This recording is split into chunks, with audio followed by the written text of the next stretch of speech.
Amy, thanks for joining me today. Good to see you again.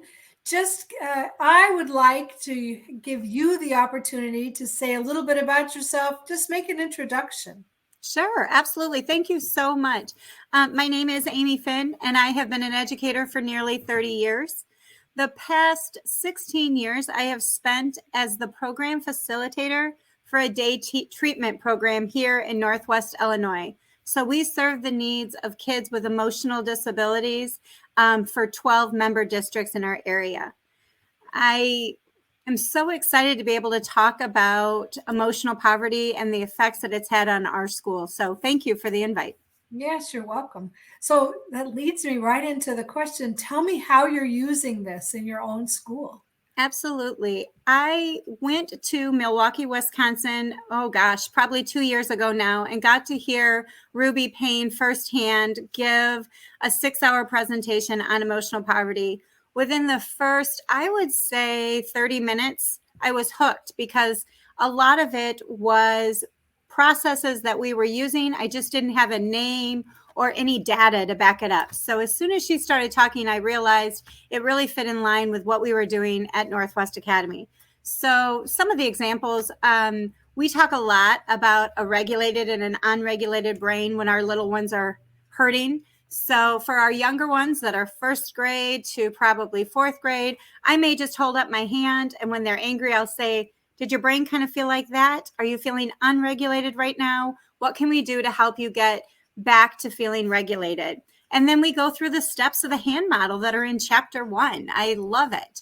Our older students actually understand what happens in the hippocampus area and the amygdala and what's going on with our cortex and our prefrontal cortex. And then they're able to kind of talk it through so that when they're unregulated and we're ready to start talking, we can talk about strategies that we're going to use to get them back in a regulated state. So our older students actually model the hand model as part of their consequences after they've worked through a behavior. Got it. And thank you for the examples. It's wonderful that you've taken the information that you heard and that you're embedding it. You're using it, with the students that you see on a daily basis. Yeah, it's been a pretty phenomenal thing to watch happen because I think our students really needed, when they're having a behavior, they need to be able to separate from being like a bad kid. We just don't use those terms. That's not how we feel at all. We really feel that they're unregulated during a behavior and they just need the communication to be able to explain what's going on in that brain during that time. So it's really afforded them an opportunity to better understand how their brain's working and why. Right. So, Amy, obviously you are using the information, you understand it, and that's one of the reasons that we are working with you at the national level, having you out and presenting the information. So, as you think about yourself as a presenter, what are things that you want people to know as they invite you into their school district? Absolutely. I get excited when I think about talking with fellow educators. I think you can learn so much from each other.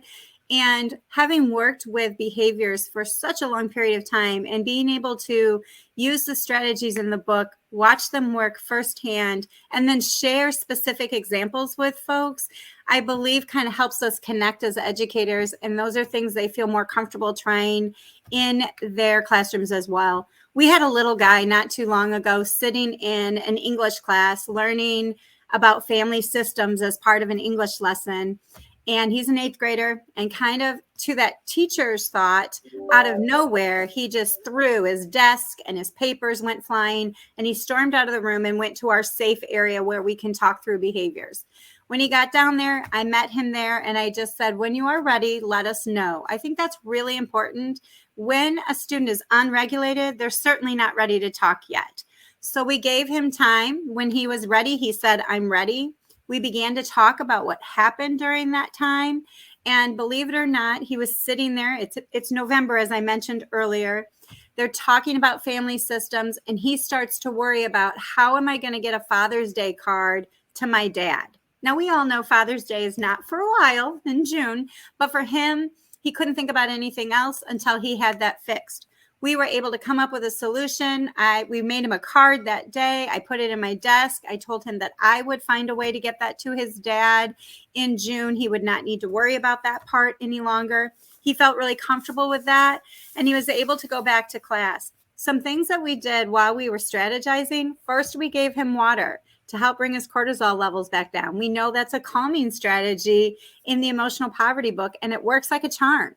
So when I come to talk in your schools and your classrooms, those are the strategies I'm going to share with you because they've worked for us. While he was drinking his water, he was able to tell us what was going on.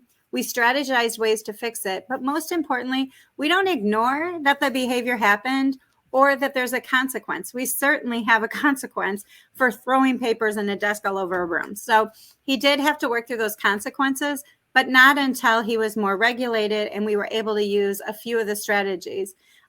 We also, with him, we were able to write and jot a future storyboard many weeks prior because he needed that. And we were able to pull that visual storyboard back out and look at what he was really trying to accomplish. And tipping a desk in a classroom wasn't going to help him accomplish that. So we got that visual storyboard back out.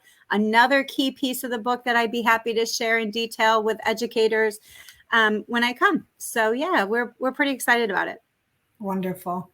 Thank you for giving us just really a glimpse into what it would be like to have you there in front of an audience and talking about the information in emotional poverty. Absolutely.